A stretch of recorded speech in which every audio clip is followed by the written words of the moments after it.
brænder i lungerne. Jeg vil ikke ud til grådighed og løgne og ondskab bare for ondskabs skyld. For hvad hvis jeg bliver en af de forhatte? Ude i verden er der altid en, som alle skal vende sig imod. En, der bliver objektet. Hvad hvis det bliver mig? Og hvad hvis jeg bliver en af de grå mennesker? En, der vader uset rundt uden mål og med. En, der spilder sit liv foran en skærm eller et andet rusmiddel. Jeg vil ikke ud. Jeg vil ønske, at jeg bare kunne få blive ufødt. For jeg er ingenting. Og hvad er I?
Giv mig det at længes efter. Giv mig en, der holder af mig. Giv mig en, der bare vil snakke med mig. Giv mig en ven. Giv mig det at længes efter.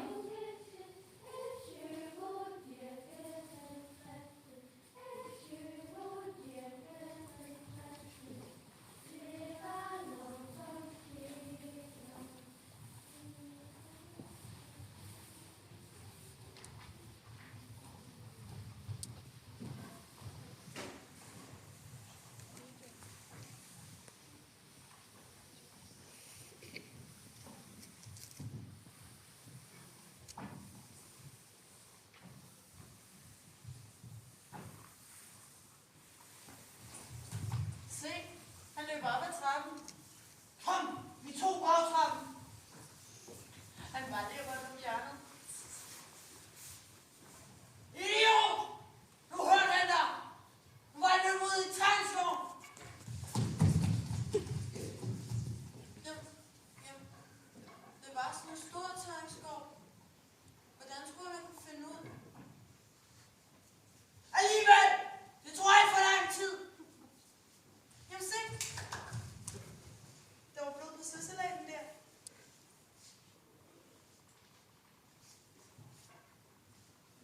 Og den søde duft af hans angst blev kraftigere og kraftigere på hver skridt vi tog herfra. Og blod på gulvet. Se! Der var han!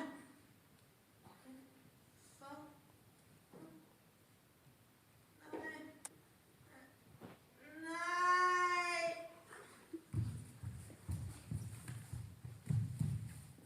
Og hvad lægger du derfor? Hvad længes du efter? Du kan godt tale pænt til andre.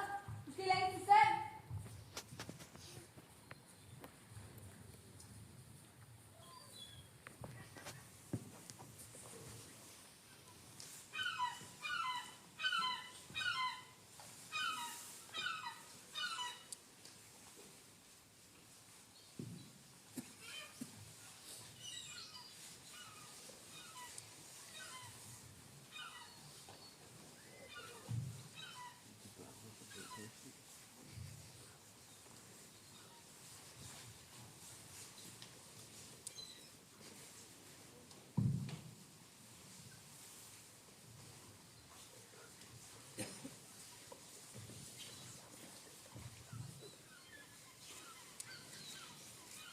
Længsel er det ikke lidt underligt ord?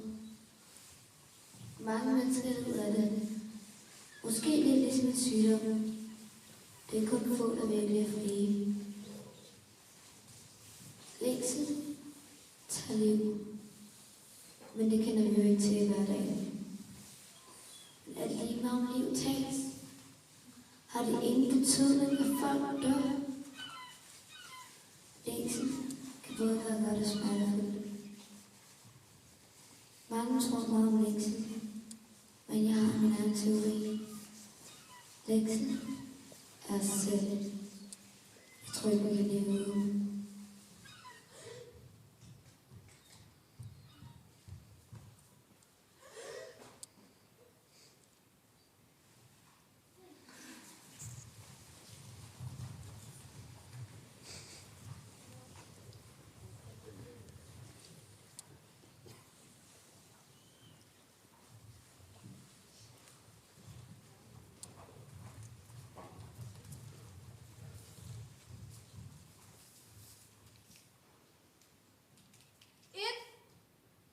Jeg troede, du var her. 2. Hvorfor nu det? 4. Hvorfor blev du brændt ud? 7. Nej, lad være. 8. Hvordan kom vi ud herfra? 9. Jeg stolede på dig. 10. Derfor. Hvem er det, der længes? Hvem er det, der længes?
BH, og alligevel så langt væk.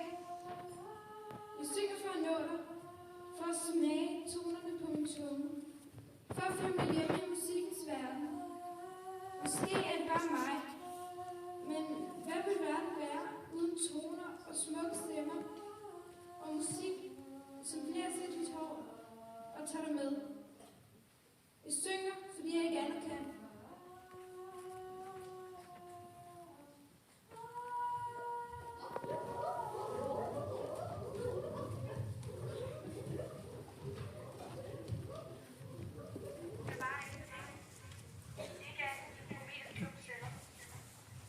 Hvor jeg var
Jeg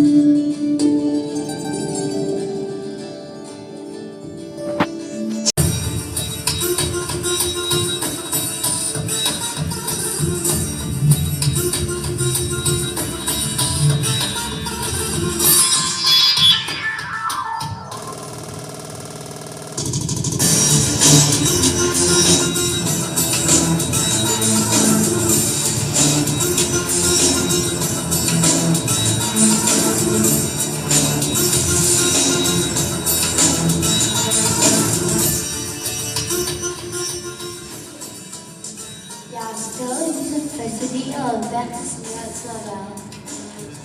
Je suis toujours aussi fasciné par l'eau comme je l'ai toujours été.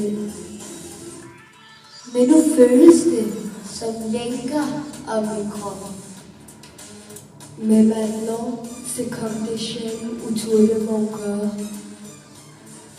Det omslutter mig helt, som sådan er i et bur.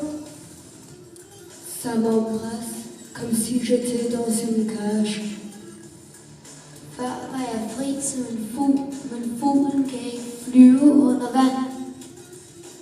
Avant, j'étais libre comme un oiseau, mais les oiseaux ne peuvent pas vivre sous l'eau. Jeg er lænket af vandet. Je suis prisonnier par l'eau.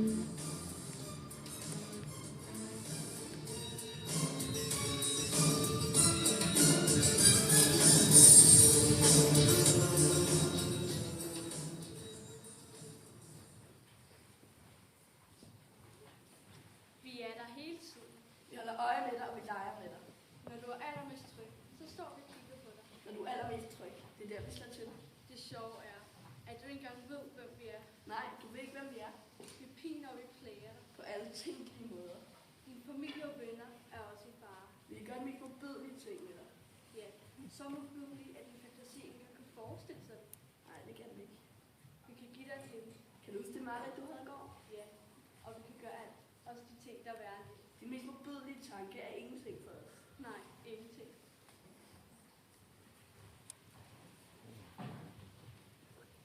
Lænket til livet. Kan man være det?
ved godt, at jeg snart skal væk herfra.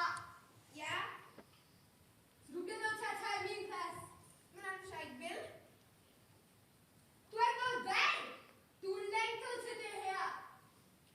Ja. Så der er selvfølgelig nogle ting, du skal vide. Og nogle ting, du skal passe på. Hvad for noget? Ja, hvad har du dog regnet med? Undskyld, det skal gentage sig. Godt!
it easy, boy. Let the others make the hard work for you. Take it easy, boy. Spend every dime, have a good time. Got no Take time. it easy, boy. Let the others make the money to you. Thank you. If you don't do what I say, you will soon go old and gray. With a long beard. Just walk out, be glad and gay, singing, singing, hey, hey.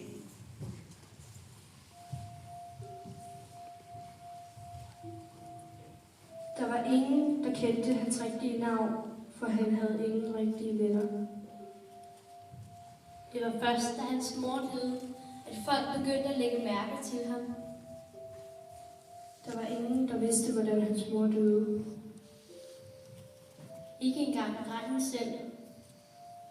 Han sad hver dag nede ved havnen og skuede mod horisonten. Han håbede vel på at se sin mors ansigt igen. En dag var han væk.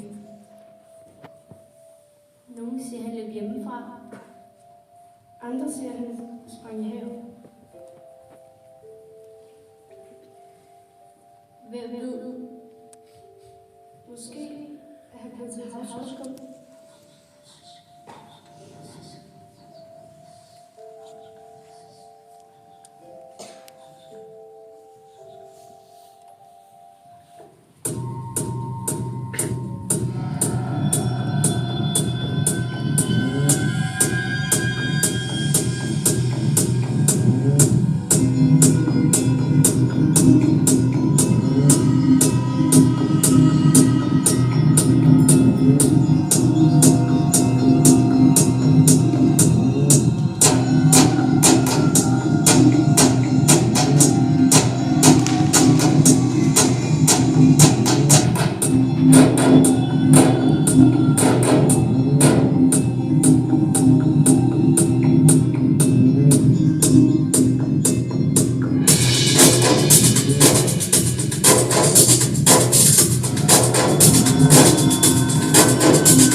Jeg længes efter ham.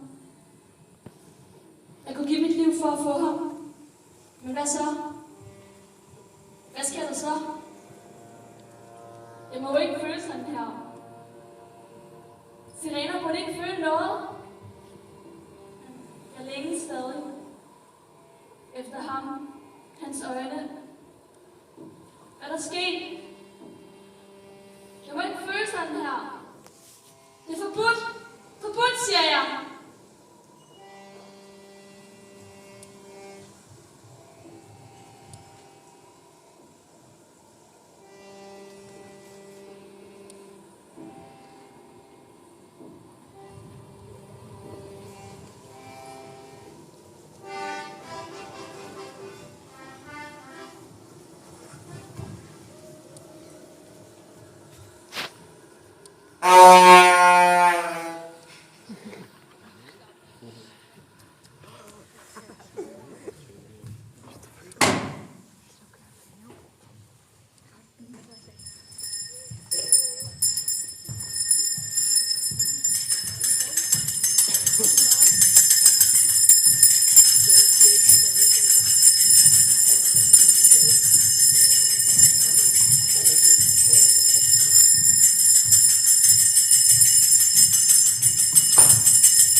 skal jeg gøre det. Men hvad skal jeg gøre? Jeg skal dræbe dem. Men dræbe hvem? Det er det eneste, jeg kan finde, tror jeg. Dem, som er lige sådan. Dem, som er den værre. Dem. Jeg vil starte dem. Jeg vil tage dem en efter en. Jeg vil fjerne alle sanserne fra dem. Bare luk dem ned. Det tror jeg, jeg vil gøre. Luk af for sanserne. Gør dem ulykkelige, inden jeg dræber dem. Det må være lykken. Jeg tager mig spørge, hvad der er ulykke. Det er smerte og død. Der er ingen andre på denne jord, der har muligheden for at dræbe som mig. Jeg er der gør det for mad. Jeg gør det for at leve. Det eneste, jeg lever for. Ja, det gør jeg. Jeg dræber dem alle sammen. Jeg dræber dem. Jo.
Well, all right, but easy now.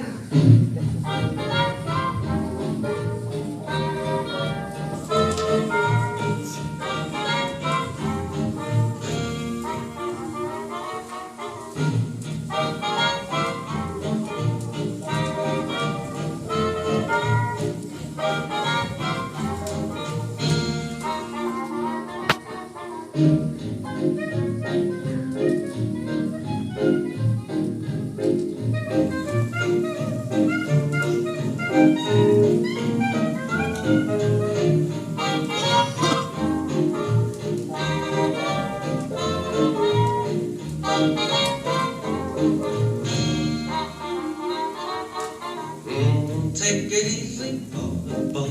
Go to your home, smoke a cigar. Take it easy, boy. Let the others make the hot work for you. Take it easy, boy. Spend every dime, have a good time. Take it easy, boy. Let the others make the money to you. Thank you. If you don't do what I say, you will soon grow old and gray. With a long beard. Just walk out, be glad and gay, singing, singing, hey, hey. Take it easy, boy. Go to your home, smoke a cigar. Take it easy, boy.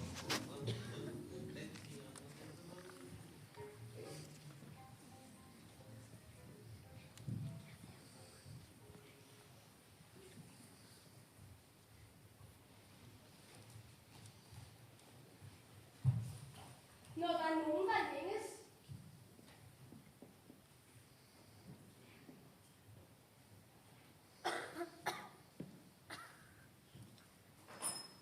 Du må ikke forlade mig. Jeg elsker dig jo. Men du elsker hende jo.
Jeg synes, det er interessant at se det sidste stykke luft forlade hans krop.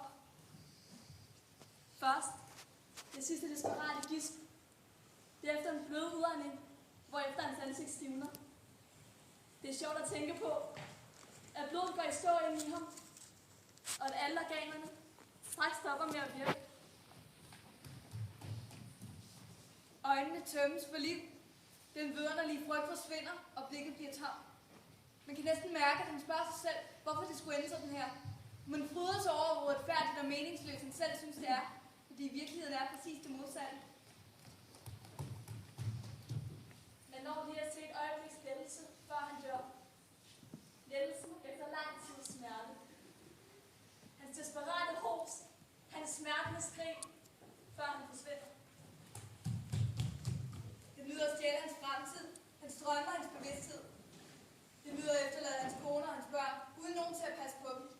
Jeg lyder at se deres ansigter, når de finder ud af, at han er væk for evigt. Børnene bliver aldrig helt ligesom de var før. De var aldrig smile på samme måde igen. Blodet. Blodet, det er også smukt. Man skal sprede det over det hele, og høre på ham skrige, mens det tappes for liv. Det er sjovt. Man skal udføre langtrukne eksperimenter.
sad længe ved havet.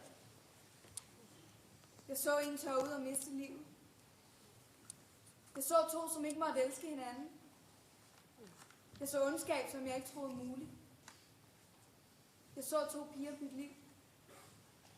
Jeg så mange mærkelige ting. Både på land og i vand. Alt imens jeg sad ved havet og havde ondt af mig selv. Jeg sad i min helt egen virkelighed. Jeg sad og havde det, som om jeg var det eneste menneske på jorden. Jeg sad ved havet, og det gik op for mig, at der er andre end mig. Jeg sad ved havet og så, at jeg ikke er alene.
Gangnam Style.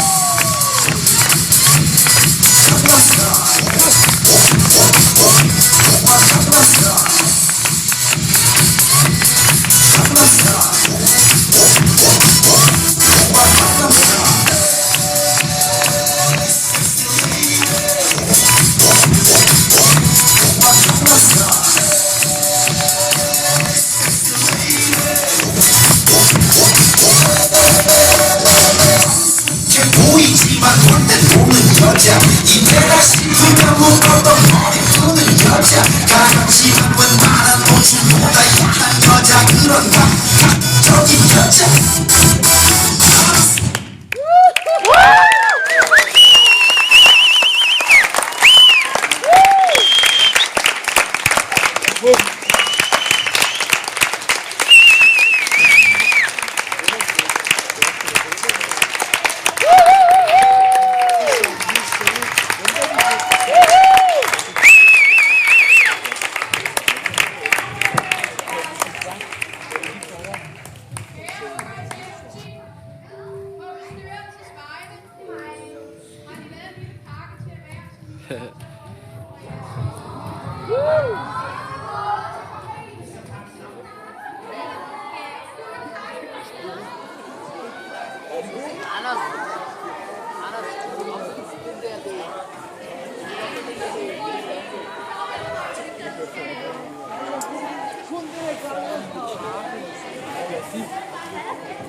Hvad har du fået?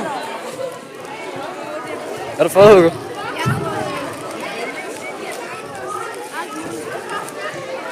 Nej.